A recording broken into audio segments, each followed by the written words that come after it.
Live from the National News Studio, Sri Lanka.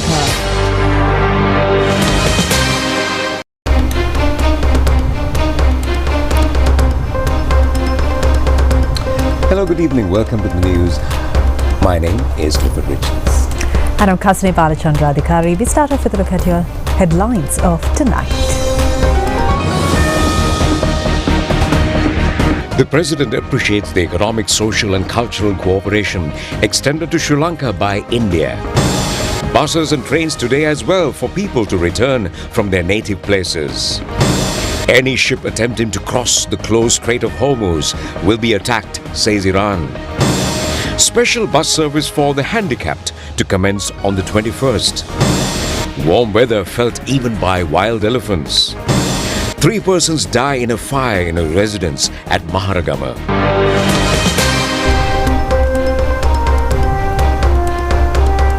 Well, moving on to the stories in detail. A bilateral discussion was held this morning, that's at the Presidential Secretariat, between Vice President of India, Shri C.P. Radhakrishnan, who is on a 2-day official visit to the island, and President Anukumara Dissanayake. And the objective of the Indian Vice President's visit is to further strengthen the friendship between India and Sri Lanka. The Indian Vice President and his delegation were welcomed at the Katnayake Airport this morning by a group including the Minister of Youth Affairs and Sports, Sunil Kumar Gamage. Upon arrival at the Presidential Secretariat, the Indian Vice President was warmly received by President Anukumara Dissanayake. During the meeting, the President extended his congratulations to Radhakrishnan on his appointment as Vice President. The Indian Vice President, noting that this is his first official visit to Sri Lanka, expressed his gratitude for the special welcome and hospitality extended. Thereafter, bilateral discussions between the two leaders commenced. Attention was focused on further developing the long-standing friendship and cooperation between the two nations. The Indian Vice President stated that they expect to strengthen cooperation in the fields of economy, education, health, tourism, investment and trade, as well as in energy security and port development. Extensive discussions were also held regarding housing projects implemented with the assistance of the Indian government, as well as projects carried out under the $450 million package provided for areas affected by disasters. In addition to emergency disaster relief, the President pointed out that cooperation between India and Sri Lanka has expanded across all sectors, including economic and social spheres, following the understandings reached during his visit to India, as well as Prime Minister Narendra Modi's visit to Sri Lanka. Accordingly, the President noted that several programs are already underway, which will further strengthen the partnership between the two countries in the future. The President expressed his appreciation for the exceptional support provided by India during Cyclone Ditwa and the allocation of funds for Sri Lanka in the Indian budget. He also gratefully recalled the steps taken by India to send 38,000 metric tons of fuel during the energy crisis that arose alongside the Middle East conflict. President Dissanayake emphasized that Sri Lanka looks forward to cooperating with India in every field and seeks Indian assistance in human resource development and the digitalization program of the public sector. Special attention was also paid to fishery issues. The need to work in cooperation to find a long-term sustainable solution to these issues was discussed.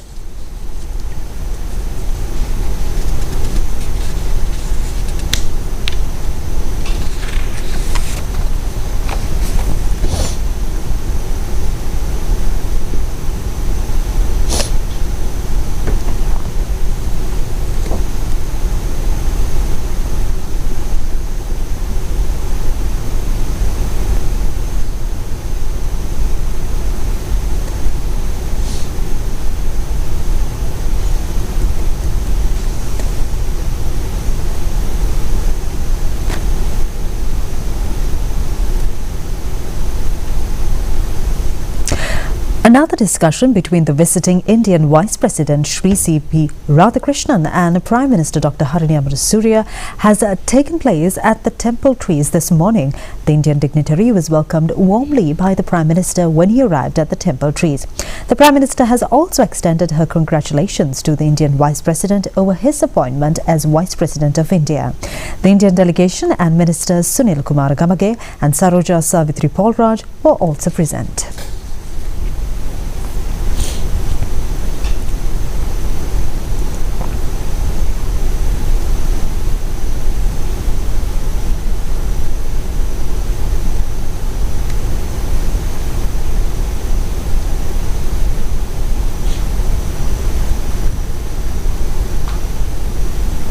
Special bus and also train services were operated today as well. That's for the benefit of people who left for their native places during the new year to return.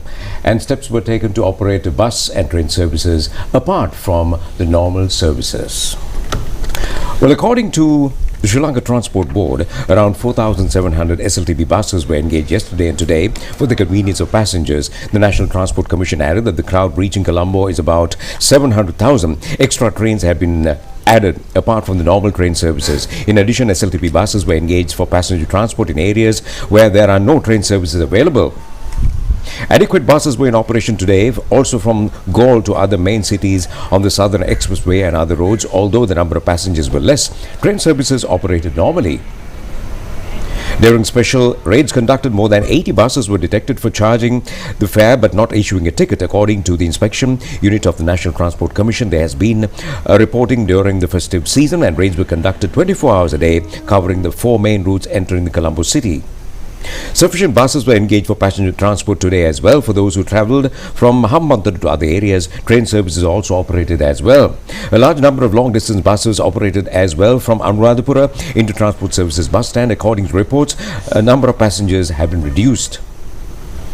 A number of Sri Lanka Transport Board buses were in operation today from Hatton for the convenience of people to reach their workplaces who arrived in the estates areas from various places of the island, including Colombo, for the new year.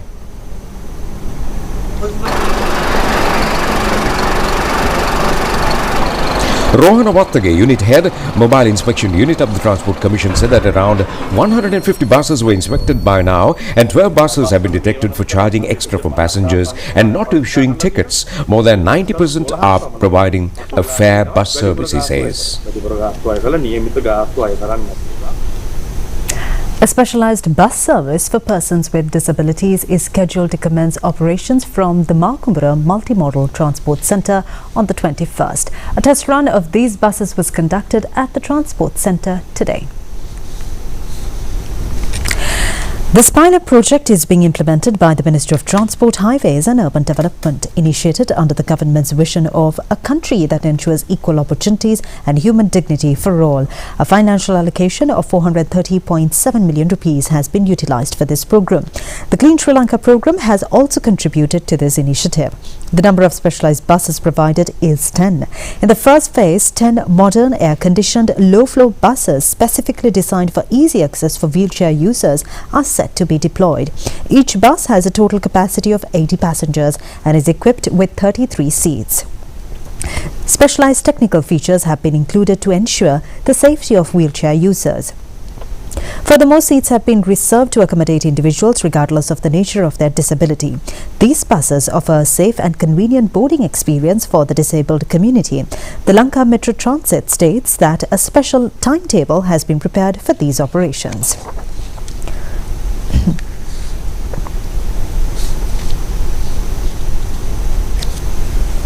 Head of Operations at Lanka Metro Transit, Chanuka Jayanga, stated that a new feature had been introduced to these buses, allowing individuals using wheelchairs to enter directly and securely park and lock them for safety.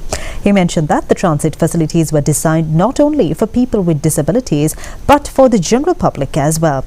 He further explained that a QR code payment system had been launched as a pilot project for these buses. The system calculates the fare based on the number of bus stops travelled. He noted that the entire operation was planned to ensure passengers reach their destination on time without any competition. He shared that a mobile application would be made available soon, enabling the public to track the exact arrival times of the buses at their respective stops. He emphasized that it is the responsibility of the citizens to treat these buses as their own property and to use them responsibly to ensure the continued success of the service. දේවල් වගේ ඇත්තටම රැක බලාගෙන ඉදිරි ගමන තව ශක්තිමත් වෙන විදියට වගකීමෙන් කටයුතු කිරීමත් මහජනතාව සතු යුතුයකමක්. Starting from the 21st, these buses will operate from Makumbura to Petta and Kadavata. The service will run every 40 minutes during the morning and afternoon hours. The route is designed to cover major healthcare centres including the Maharagama Apeksha Hospital and the National Hospital of Colombo, with specially prepared bus stops along the way.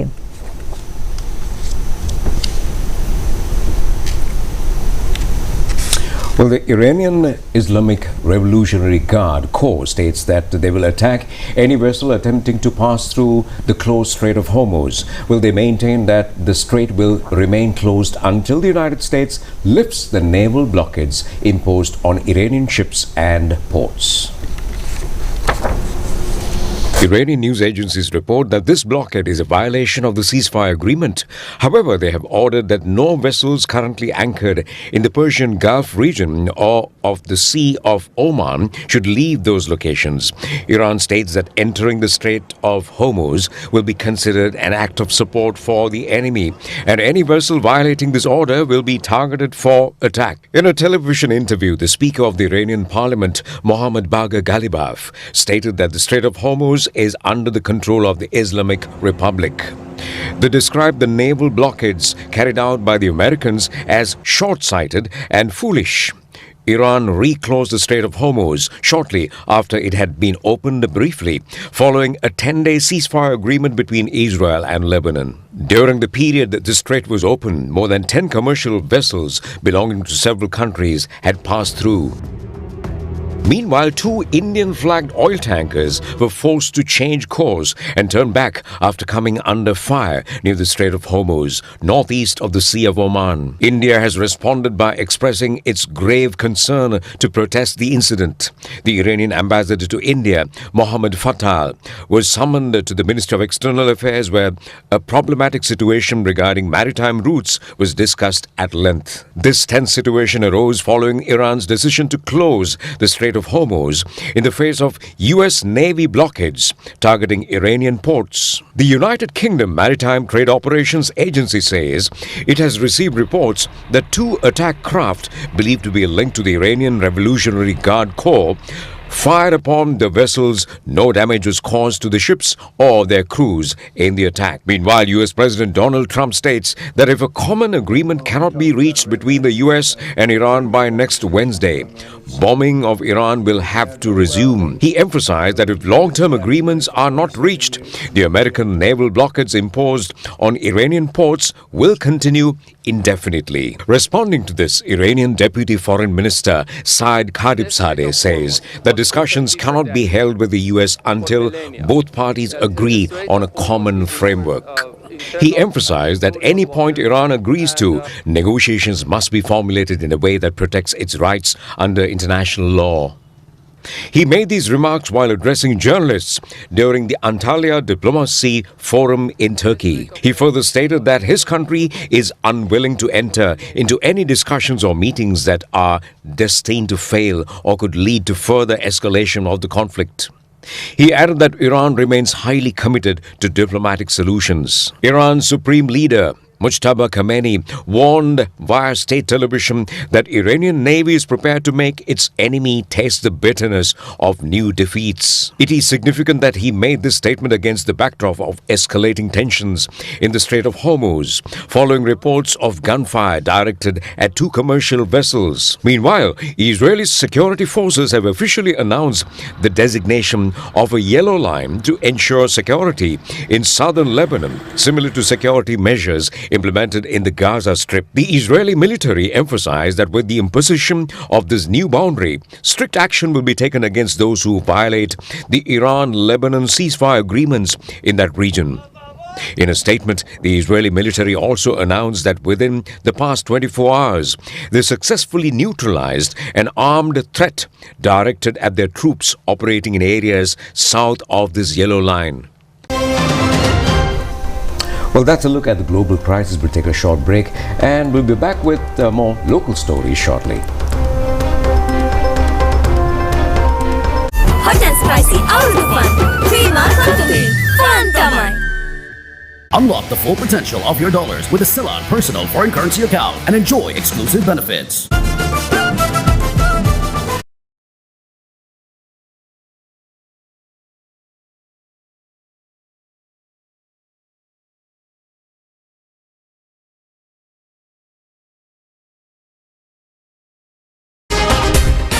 Live from the National News Studio, Sri Lanka.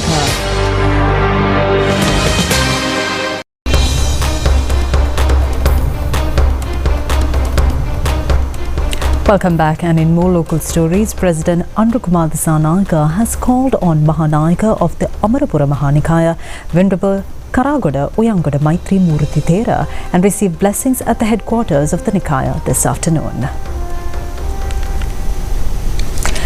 The President has arrived at the Sangha headquarters of the Amarapura Mahanikaya in Vellavatta, met the Mahanayaka Thera and received blessings.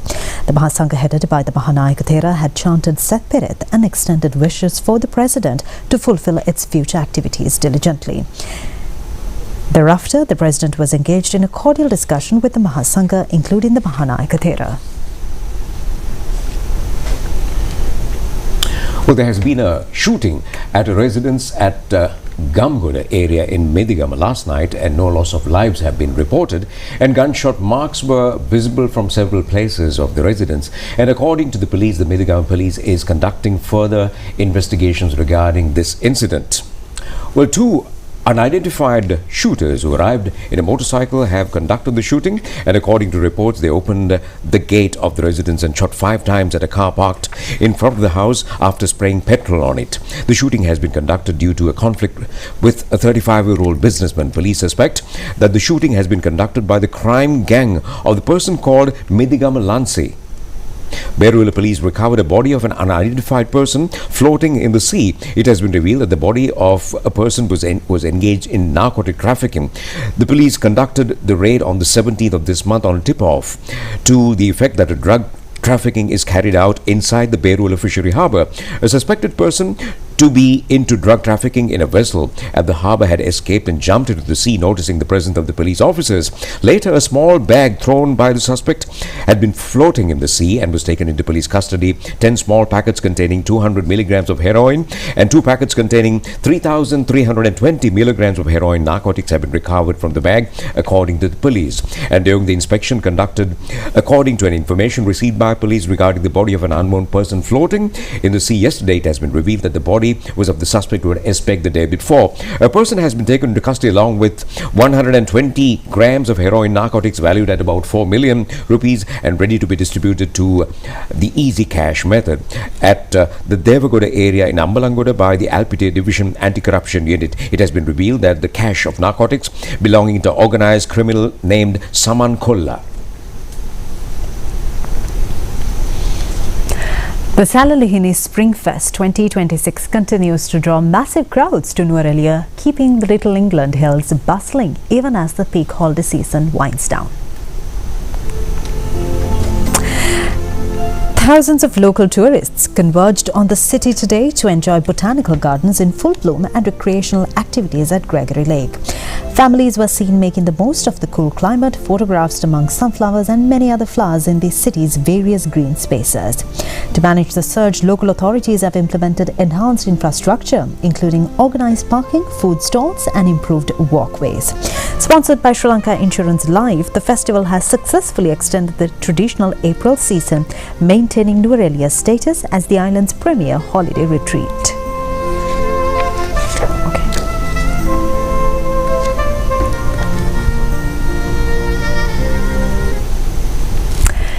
Now, one of our provincial media persons has captured the frame of a herd of elephants affected by warm weather conditions taking a rest. Well, this herd of elephants was spotted in Nuwara Forest Reserve. So this is the story. Well, the humans as well as animals are affected badly due to the warm weather conditions prevalent in the Polonnaruwa district these days. A herd of elephants has been seen taking a break from the warm weather conditions. It has been captured on camera. The herd enjoying a bath in Dimulagala Bimpokuna tank arriving from Nuwara Forest Reserve. These elephants were adversely affected due to the scarcity of food in forests as well as the drying out of water resources in the forest reserves due to the dry and warm weather conditions. A herd of about 10 elephants have arrived in search of food and water to the tank. They have been seen frequenting around the reservoir till dusk. After arriving in the area at 2 in the afternoon, a tusker is also seen among them.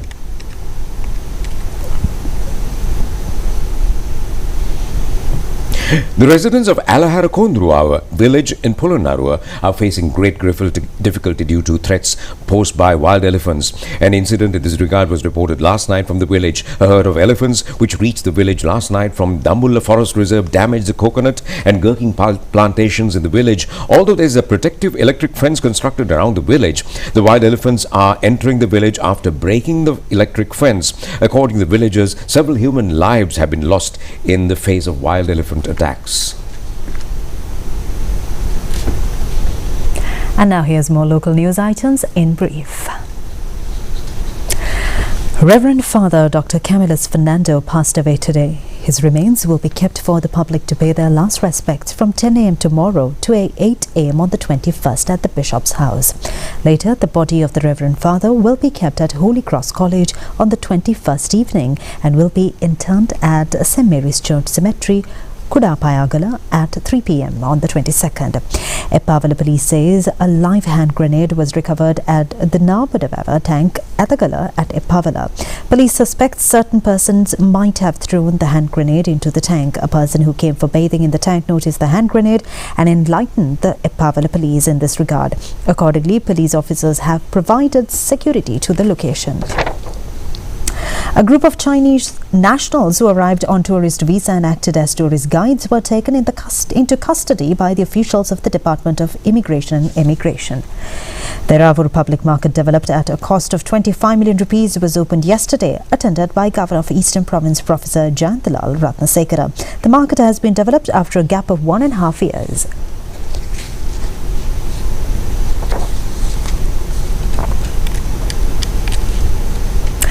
The Department of Meteorology states that showers or thundershowers will occur at several places in the western, central, Sabaragamu, Uwa, northwestern, north central and southern provinces after approximately 1 p.m. Fairly heavy showers of about 50 millimeters can be expected at some places in the western and Sabaragamu provinces as well as in Gaul and Mathura districts.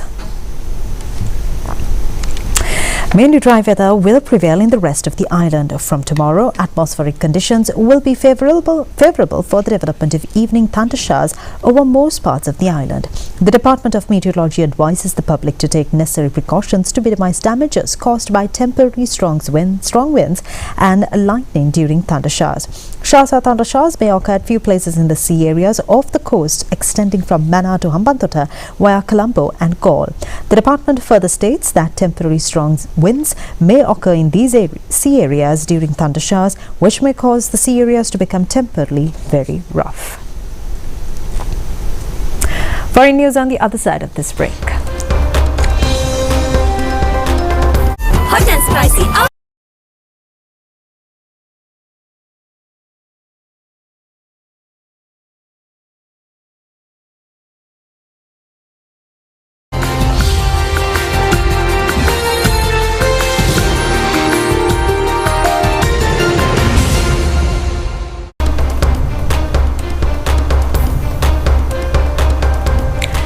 And in news from overseas, South Korea has confirmed that North Korea has launched a series of ballistic missiles into the sea off its east coast. Well, a little bit of tension between the two Koreas, and this marks the 7th ballistic missile strike launched by North Korea this year. Well, the attack was launched early this morning from the Sinpo area. Foreign media reports that South Korea has intensified its surveillance activities and is closely exchanging information with the United States and Japan. The Japanese government stated that the relevant missiles fell into the waters off the Korean peninsula. South Korean President's office has held an emergency security meeting regarding these tests, which were conducted in violation of the UN Security Council agreements. North Korea has carried out this display of military power ahead of the scheduled talks between American and Chinese leaders. North Korean leader Kim Jong-un has previously emphasized the country's nuclear status is absolutely irreversible.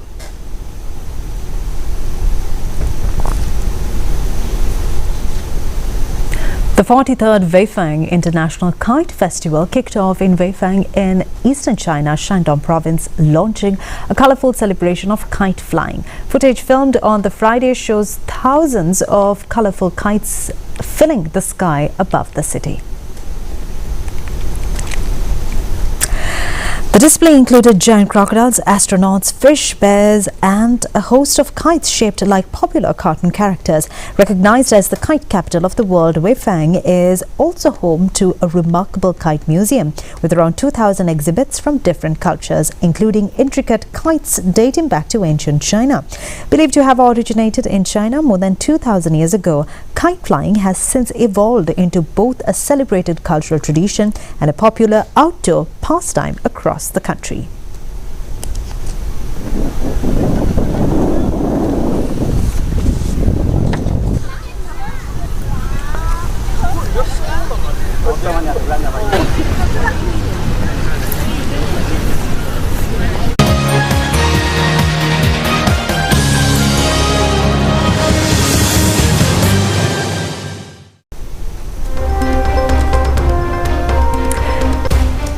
In your sports news tonight, the Sunrisers Hyderabad team has been able to defeat the Chennai Super Kings team by 10 runs in an Indian Premier League cricket tournament match played in Hyderabad yesterday.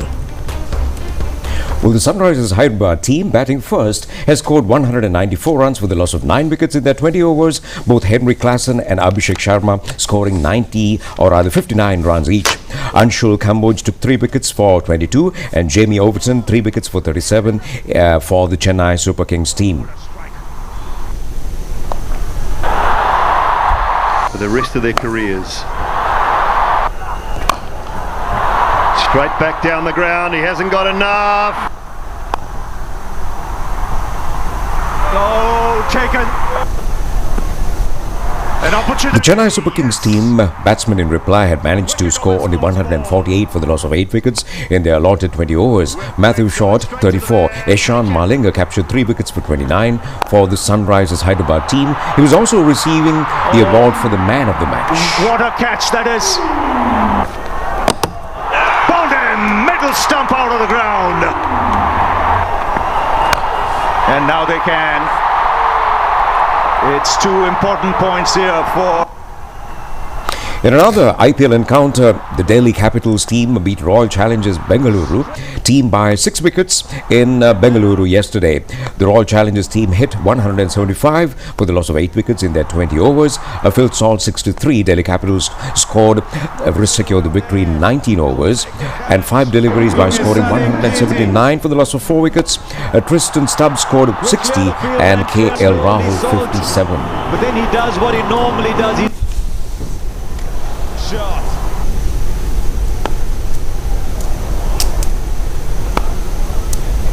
Oh, that's a love.